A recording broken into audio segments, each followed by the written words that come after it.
네, 여러분 안녕하세요. 소빈한 중국어의 소빈입니다. 제가 오늘 간단하게 여러분들이랑 조금 편하게 수다를 떤다라는 느낌으로 좀 얘기를 한 가지 해드리려고 합니다. 이제 주변에 중국어를 막 배우시기 시작한 분들 또는 중국어를 어느 정도 하고 계신 분들이 많다 보니까 저는 그런 분들이랑 얘기를 할 기회들이 좀 다른 사람에 비해 많은 편인데, 보통 고민을 하거나 문제점을 가지고 있는 것들이 물론 개개인별로 차이는 있겠지만은 조금 비슷한 부분들로 고민들을 많이 하시는 것 같아요. 물론 이제 세분화를 나눈다면 좀 다르긴 하겠지만 큰 문제점을 보면은 다들 비슷하지 않을까 싶어요. 일단은 나는 말을 할 때 자꾸 성조가 틀린다. 네, 저도 그런 실수를 종종 하기 때문에. 그리고 어떤 분들은 내가 자꾸 회화를 하는데 너무 나는 쓰는 말만 쓴다.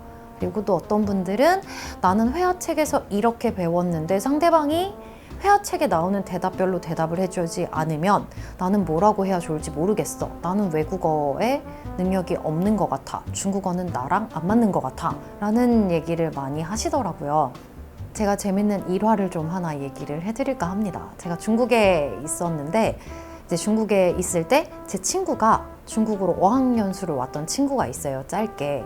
근데 이제 그 친구도 한국에서 중국어를 아주 잠깐 이렇게 배우고 중국에 1년 정도 와 있었던 케이스인데, 친구가 학교 식당을 한번 갔는데 이제 학교 식당의 점심시간에는 이렇게 많은 인파가 움직이다 보니까 서로 부딪힐 일들이 되게 비일비재하거든요. 근데 그날 이제 친구도 너무 정신이 없고 복잡하다 보니까 지나가던 중국인 분이랑 부딪히게 된 거죠. 근데 이제 보통 우리는 부딪히면은 미안해 라는 표현에 뚜이부치 라고 인사를 해야겠죠. 근데 이제 중국 온 지 얼마 안 됐고 귀로 들리는 건 다 중국어고 주변이 다 중국인이다 보고 중국인이고 그리고 또 점심시간이고 너무 많은 인파가 있다 보니까 정신이 없다 보니까 제 친구가 뚜이부치라는 말 대신에 자기도 모르게 시에시에라는 표현이 먼저 나온 거예요. 미안해 라는 표현을 해야 되는데 시에시에 고마워 라고 얘기를 한 거죠. 부딪힌 후에. 저는 이제 그 상황에 없어서 상황을 잘 정확하게 모르긴 하지만 제 예상으로는 아마 그 중국인이 웃으면서 알려줬던 것 같아요. 이럴 때는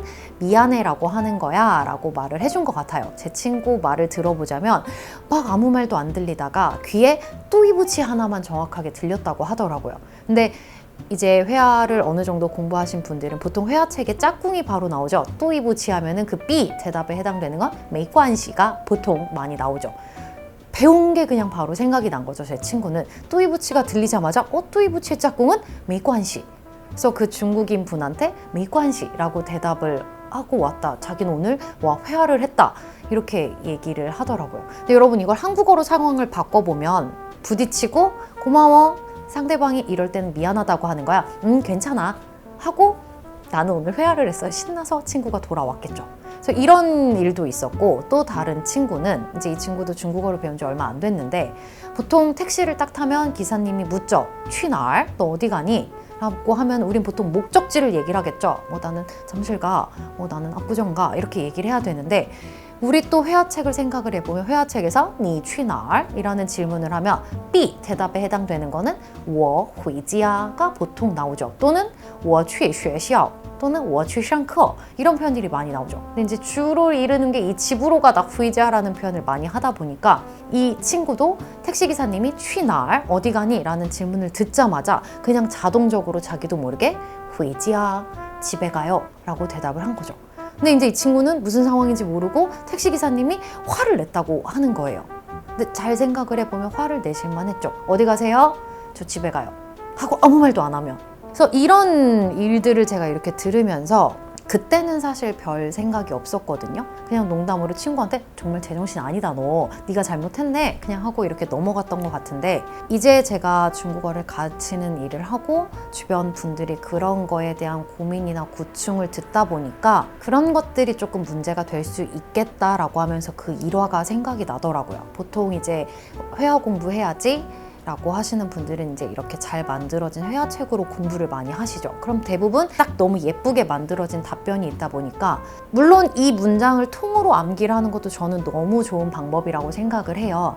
근데 내가 그 회화에서 한 단계 더 올라가고 자연스러운 회화를 하고 싶다면 나만의 대답을 만들어 보는 게 가장 중요하다고 생각을 하거든요. 물론 집엔 항상 가죠. 하지만 내가 주로 가는 곳이 있겠죠. 저는 커피를 자주 마시러 가요. 그럼 저 같은 경우는 제가 자주 쓰는 말은 나 커피 마시러 가, 나 커피 마시고 싶어, 카페, 이런 나만의 대답을 만들어 놓으면 훨씬 더 그게 내 회화가 될 수 있다고 생각을 하거든요.